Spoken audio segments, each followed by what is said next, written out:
याचं इतकं वैशिष्ट्य असेल अयोध्येतील, इथं एक कावळासुद्धा राम राम असं म्हणू लागला आहे. पहा,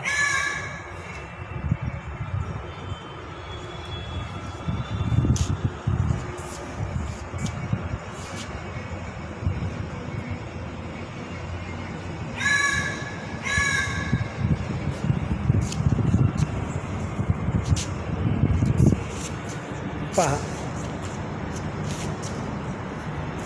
राम राम राम राम राम राम. पाहिलं, ह्या सोहळ्याचा आनंद आपल्यालाच नाही तर पशु पक्ष्यांनाही झाला आहे. राम राम असं करून तो ओरडत आहे. राम राम